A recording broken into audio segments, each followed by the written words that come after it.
Yeah. And we're constantly living life. Constantly changing. And constantly changing, right? And like we feel present, we feel like grounded in our body and like who we are.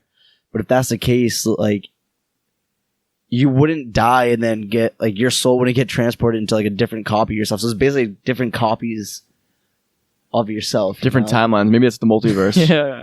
Like I mean, I don't know, it's just so multiverse. weird. Like it wouldn't be like me here in the way I'm thinking. Then like at the end of my life, being like, all right, now I'm gonna go hop into like, this version. Of But me. if it is a multiverse and there's multiple timelines at all times, like what if we have a soul? Like, is that soul in every single one of our bodies? See, I feel like it's different souls. Or is it? Yeah, Because It how can't would be, it? How would it be? but the it sa- has to be. Like how would it be the same though? Because technically we would feel the stuff that our past, not past, but like Yeah. body in the past is feeling and going through right now. Or you could just be that memory is like wiped. I don't know. It could just be Yeah. well, like, multiverse.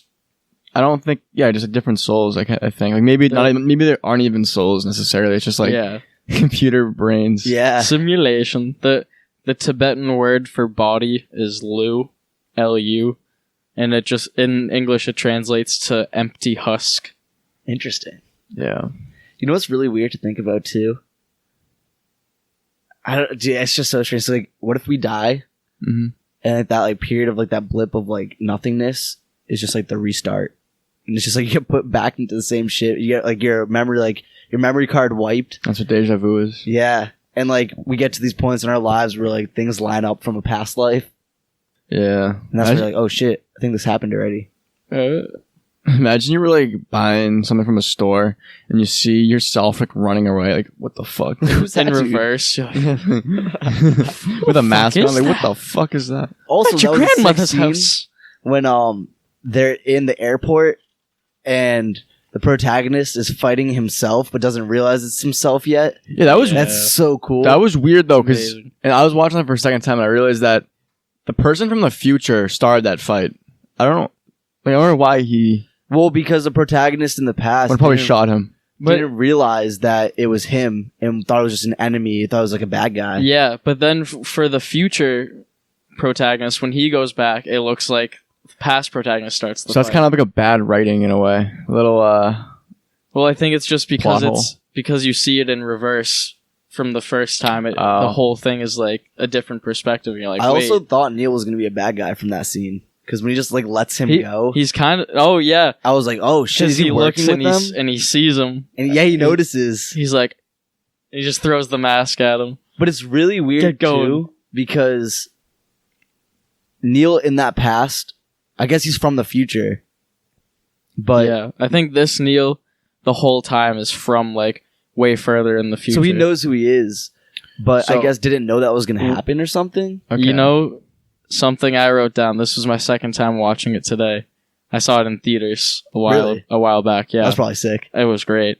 And you notice that Neil is the only person in Tenet. Actually, the guy, what's his name? Ives, the Australian guy. He has his name. I think it's Ives. But like when the protagonist Yeah. first meets Neil, he's like, "Hi, I'm Neil," and I was like, "Wait a second! I thought everybody in this like wasn't supposed to say anything personal," and then it's because it might be a family affair for him.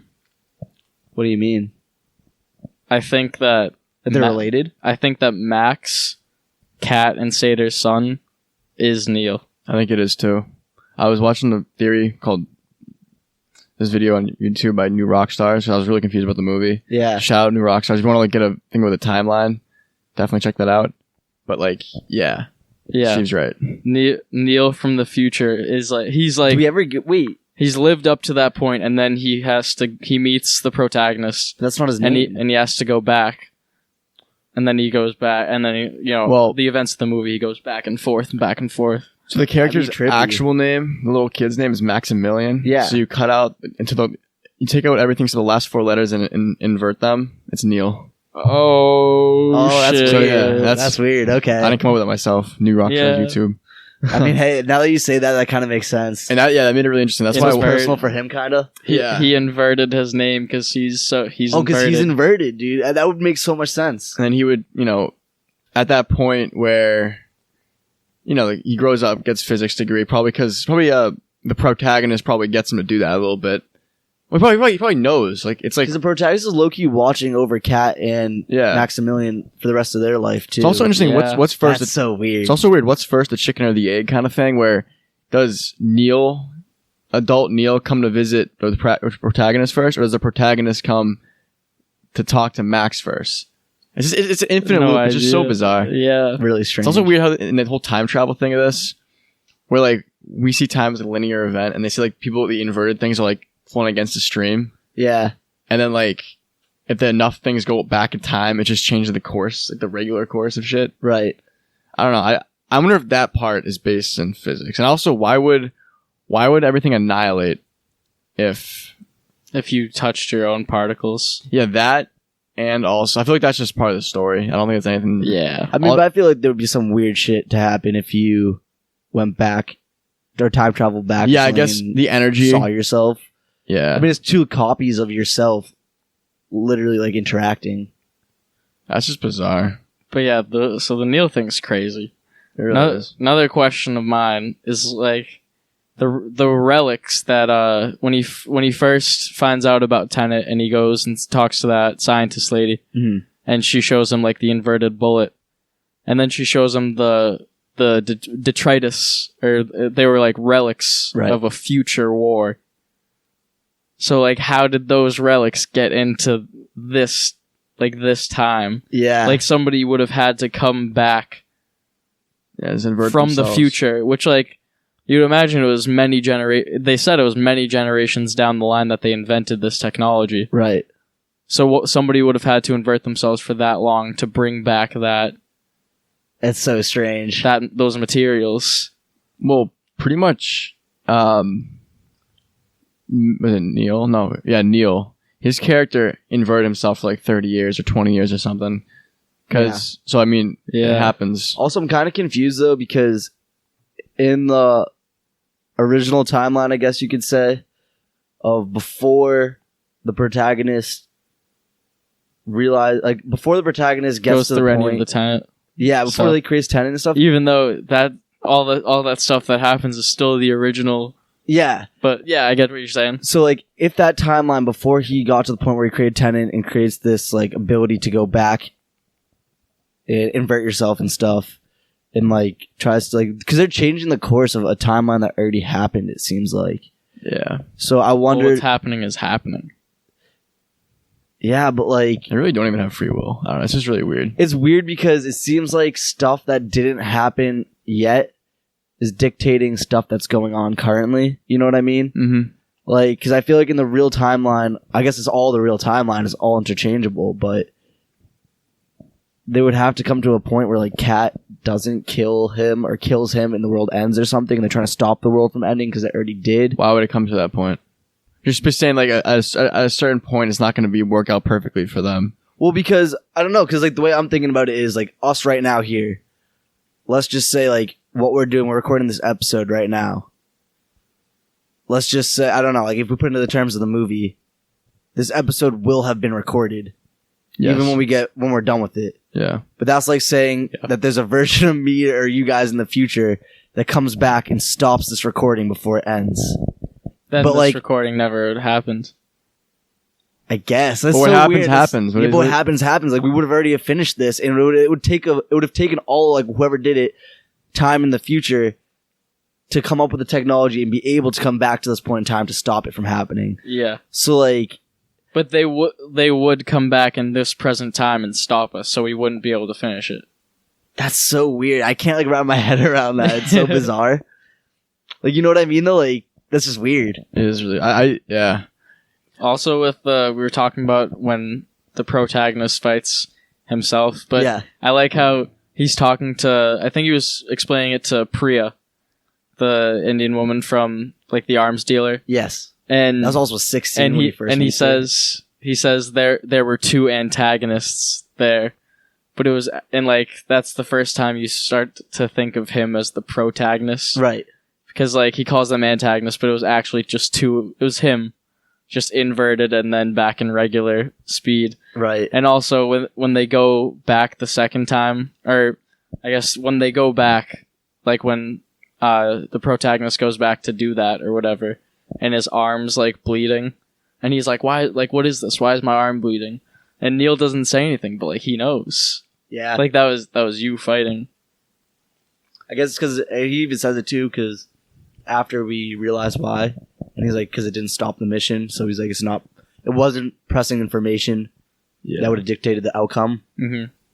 I don't know. Also, what trips me up is too, Priya at the end is about to take out Kat, Yeah. and the protagonist obviously stops Priya from doing that. And Priya says something like, "Oh, it's you," or whatever, to make it like she like realizes that he's the one that kills her. Yeah. So like they Tying caught up up in loose present ends. time. Like, is that And present time? It was from, so that was so great too, because I think during the time when he calls them antagonists, like he says like I'm the protagonist here, and she goes, "You're a protagonist. There are others." But then in that end scene, she does realize like, oh shit, like this is the protagonist. So is she like aware she's gonna die? No, I don't think. Dude, it's I so, don't yeah. think she was ever inverted. I think she was in regular time the whole time. She must have known though, because Yeah, she knew it was up. I mean, she definitely knew. She probably had an idea that she was going to die at some point. She probably knew her fate. Didn't know exactly when it was going to come out, because she definitely talked to the future, just like Sator did. I'm assuming. Ignorance is our ammunition. Exactly. She probably just like ignored the fate. Yeah. This dude is so weird. It's such a trippy movie. I would say this was like similar to Inception, but done better in a way. I mean, Inception's like of its own, you know? But Yeah. I still watch Inception to this day, and I got like questions about that. Like, it's like confusing. And I think there's some plot holes in that a little bit. But for sure. And at the end, that top. yeah. I liked it too that this one didn't really leave you with much to like guess what reality was and wasn't, which I appreciated. Like you're grounded in the ending. You know like what's gonna happen. You know the course of events that's gonna take place. It was hard to follow along the way, but you got there. but by the end, it's like okay. Inception After was just kind of two or like, three watches, it's like okay. yeah, You can keep watching Inception the whole time. And be like, does the top stop spinning? exactly. It's like there's always gonna be debate about that. At least you know, like even they could make a second Tenet and continue that timeline and that like universe of like stuff that's going on. I don't know. I guess like that was a point of Inception to end like leave you guessing, but I just didn't like the fact that I was still guessing about that, and I'm like, wait. I don't know. It's just really interesting. So Steve, you were saying earlier about everything in this movie had 5 Oh yeah, 5-letter words. It's all the big things are like 5-letter words, like Tenet, obviously. The doors to, I forget what it was the door to, but there was something where it was Rotas, like Rotas. Yep. Sator, 5 letters. So it's called the Sator Square. I'm just reading off like Wikipedia. Is that like a real thing? Yeah. Sator Square is a 2-dimensional word square containing a 5-word Latin palindrome. So everything is like a palindrome of each other. So it's like really kind of weird to look at. And Sator's a villain, right? Sator's a villain, but he's also just like... So I think like... Again, I'm going off the analysis by He New York thinks he's a Rockstars, god. so Yeah. I'm not like some research analyst genius. But... So basically, like, apparently, like, this Sator Square is an actual thing, and it's like a big, like, a religious thing, relic or something. Okay. And so it had, like, in this movie, I think it was perceived to have powers, and they sent it back from the future or from the past or whatever happens.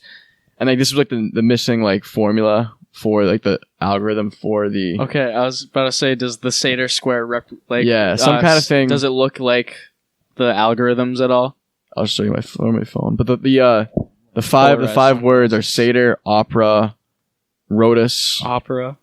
Arepo, and what is? Oh, Arepo. That was the name the of guy, the forger. Yeah. What was the other one? Forger.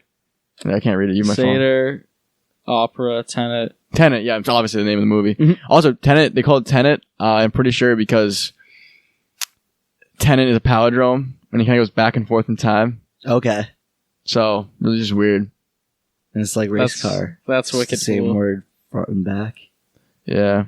Some scholars attribute to pre-Christian origins, such as Jewish or Mithraistic. Really spooky. So yeah, maybe this is a real thing. Who knows?